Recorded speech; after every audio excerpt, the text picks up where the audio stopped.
Industry మీద drugs కుంభకోణం ఏంటి ఫస్ట్ నాకు క్లారిటీ ఇస్తే నేను దానికి సమాధానం చెప్తాను. చాలా మంది నోటీస్ కూడా జారీ చేయడం జరిగింది హీరోలు కావచ్చు. అండి నోటీసులు ఒక సినిమా ఇండస్ట్రీలో వాళ్ళకే జారీ చేశారా? లేదు కదా. సొసైటీలో cinema is also A part అండి. ఒక డాక్టర్, ఒక లాయర్, ఒక లెక్చరర్, ఒక సాఫ్ట్వేర్ ఇంజనీర్, ఒక సాఫ్ట్వేర్ ఉద్యోగి, ఇవన్నీ ఎలా ప్రొఫెషన్సో acting is also a profession. అయిందండి.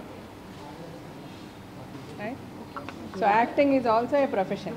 సో అన్ని ప్రొఫెషన్స్లో సొసైటీలో డిఫరెంట్ వాక్స్ ఆఫ్ లైఫ్లో అంటే ఈరోజు డ్రగ్స్ తీసుకునేది అన్ని సెక్షన్స్లో అన్ని రకాల వాళ్ళు డ్రగ్స్ తీసుకుంటున్నారు.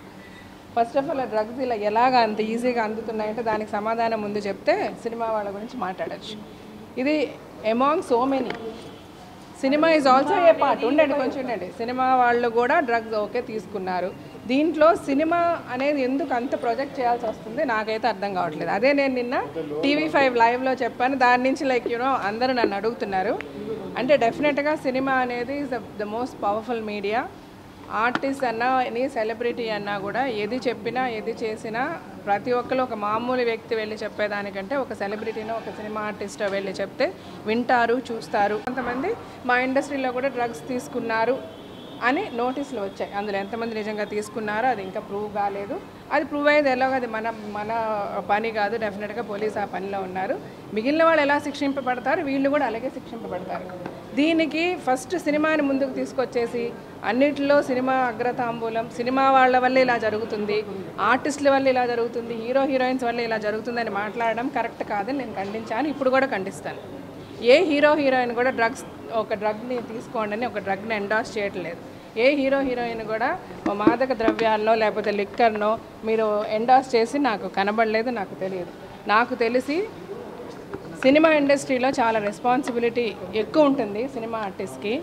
మేము ఏ పని చేయాలన్నా 1కి 10 సార్లు ఆలోచిస్తాం. ఎందుకంటే అందరి కళ్ళు మా మీదే ఉంటాయని మా అందరికీ తెలుసు. ఒక కామన్ మ్యాన్ చేసిన ఏ పని చేసినా అది అసలు జస్ట్ అన్నోటిస్గా వెళ్ళిపోతుంది. ఒక సినిమా సెలబ్రిటీ చిన్న తప్పు చేసినా కూడా అది చాలా పెద్దగా మ్యాగ్నిఫై అయిపోతుంది. దానికి ముఖ్య కారణం మీడియా. సో మీడియా మాకు ఎంత ఉపయోగపడుతుందో అంత ఇబ్బందికరంగా కూడా తయారైంది. Frankly speaking, let me just talk no. అంటే నేను లేదు, మీరు అడిగేదేంటో నాకు తెలుసు. గత 2 రోజులుగా టీవీలో ఏం జరుగుతుందో చూస్తున్న ప్రజలందరికీ కూడా తెలుసండి. ఈరోజు మనము డ్రగ్స్ ఇలా జరిగింది అని అంటే డ్రగ్స్ ఈరోజే ఉన్నాయా? ఈరోజు ఇది ఎందుకు ఇంత మ్యాగ్నిఫై అయింది? ఇంతకుముందు ఎన్నిసార్లు ఈ డ్రగ్స్ గురించి మనం మాట్లాడుకోలేదు?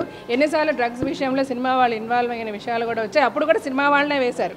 సినిమా వాళ్ళు ఒక్కలే డ్రగ్స్ తీసుకుంటున్నారా? ఎంతమంది పొలిటీషియన్స్ పిల్లలు ఇందులో ఇన్వాల్వ్ అవ్వలేదు? ఎంతమంది బిజినెస్ మెన్ పిల్లలు ఇన్వాల్వ్ కాలేదు? ఎంతమంది సాఫ్ట్వేర్ పీపుల్ ఇన్వాల్వ్ కాలేదు? ఏమీ పని లేకుండా రిక్షా వాళ్ళు, లారీ డ్రైవర్లు ఇన్వాల్వ్ కాలేదు. అందరూ చేస్తున్న పని ఇది. ఇక్కడ ఆలోచించాల్సింది ఎందుకు, ఎలా, ఇన్నాళ్ళు ఏం చేశారు, ఇక్కడి నుంచి ఏం చేయాలి.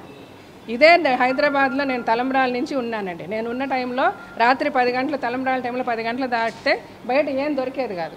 ఈ పబ్లు లేవు, ఈ క్లబ్లు లేవు, ఈ కల్చరు లేదు. ఈ కల్చర్ని ఎవరు తెచ్చుకున్నాం? ఈరోజు విచ్చలవిడిగా ప్రతి పబ్లో దొరుకుతున్నాయి డ్రగ్స్ అనేవి. ఇది మరి ఇంతకుముందు తెలియలేదు ఎవరికి, ఈరోజే తెలిసిందా?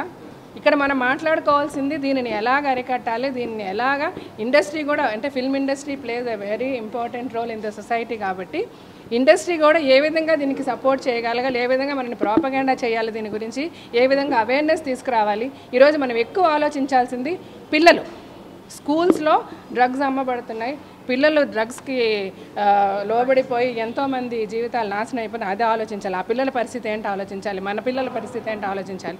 ఇలాగ ఎఫెక్ట్ అయిన ప్రతి తల్లిదండ్రికి మనం ఇప్పుడు వాళ్ళకి సపోర్ట్ ఇవ్వాలి. ఇచ్చి మీరు ఏ విధంగా కూడా దీనిని సీరియస్గా తీసుకోకండి. దాన్ని అంటే ఆ పిల్లలకి ఇప్పుడు అలాగ ఈ డ్రగ్స్కి అలవాటు పడిన ఈ పిల్లల్ని మనం ఒక గ్లాస్ లాగా చూసుకోవాలి. వాళ్ళని ఇప్పుడు ప్రతి ఒక్కళ్ళు కలిసి గుచ్చి నువ్వు తప్పు చేసావంటే అది చాలా ఒక భయంకరమైన విషయం. వాళ్ళని ఇంకా డ్రగ్స్ ఊబిలోకి లేకపోతే ఇంకొక అలవాటుకి వాళ్ళు కూరుకుపోయే ప్రమాదం ఎంతో ఉంది.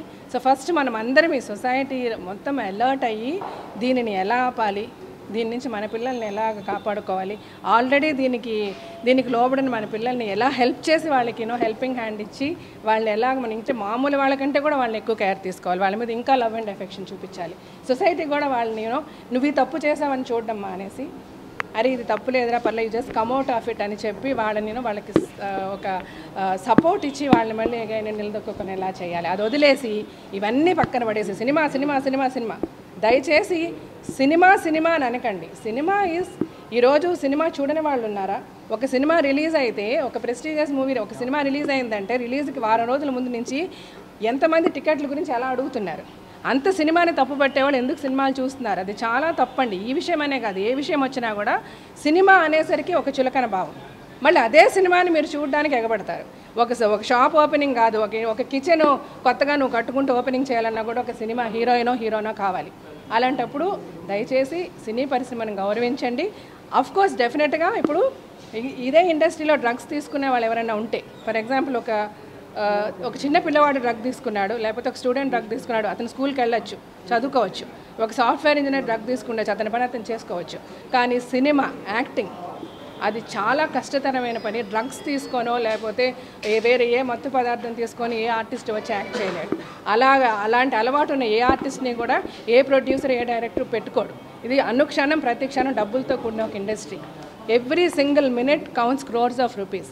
ఇక్కడ డిసిప్లిన్ లేని వాళ్ళకో ప్రొఫెషనలిజం లేని వాళ్ళకో ఛాన్సెస్ ఉండవు. వాళ్ళ ఇండస్ట్రీలో ఉండొచ్చు, కానీ అలాగే డ్రగ్స్ తీసుకుంటూ విచ్చలవిడిగా వచ్చి యాక్ట్ చేసే అవకాశం ఏ ఆర్టిస్ట్కి ఉండదండి. సో ఫస్ట్ ఆఫ్ ఆల్ నేను ఏం చెప్పదలుచుకుంటానంటే, అన్ని ప్రొఫెషన్స్లోకి సినిమా ప్రొఫెషన్ని అలాగే చులకన చేయకుండా, చీప్గా మాట్లాడకుండా, ఏదన్నా ఇష్యూ వస్తే మేము ప్రతిసారి కూడా ఏ కెలామిటీ వచ్చినా ఏ ప్రాబ్లం వచ్చినా ఇండస్ట్రీ స్పందిస్తుంది. మా వల్ల చేతనైంది మేము చేస్తాము. మీరు కంపేర్ చేయండి వేరే ఏ ప్రొఫెషన్లో వచ్చి ముందుకొచ్చి హెల్ప్ చేయడానికి వస్తున్నారన్నది. Industry has lot of responsibility అండి. We're trying our level best to do good to the society. At the same time ఇప్పుడు మా ఇండస్ట్రీలో ఏ పేర్లు అయితే వినబడుతున్నాయో వాళ్ళందరూ కూడా ఒకవేళ నిజంగా తప్పు చేస్తుంటే రెక్టిఫై చేసుకోవాల్సిన అవసరం ఉంది. ఎందుకంటే మిగిలిన వాళ్ళకంటే కూడా సినిమా అనేది మోర్ గ్లామరస్. ఒక హీరో ఏం చేసినా వాళ్ళకుండే ఫాలోయర్స్ అందరూ ఇలా చేశారు కదా అని ఫాలో చేసే అవకాశం ఉంది. కాబట్టి మనం కేర్ఫుల్గా ఉండాలి, మనం రెస్పాన్సిబుల్గా ఉండాలి. అలాగే ఎవరన్నా తప్పు చేస్తుంటే దయచేసి వాళ్ళు ఈ తప్పుని ఫర్దర్గా కంటిన్యూ చేయకుండా వాళ్ళని రెక్టిఫై చేసుకోవాలని నేను అంతే స్ట్రాంగ్గా ఆ విషయం కూడా చెప్తున్నాను. ఇంతకంటే నేను చెప్పేది ఏమీ లేదు. మీ ప్రశ్నలకి అన్నిటికీ కూడా నేను సమాధానం చెప్పేశాను. Thank you so much.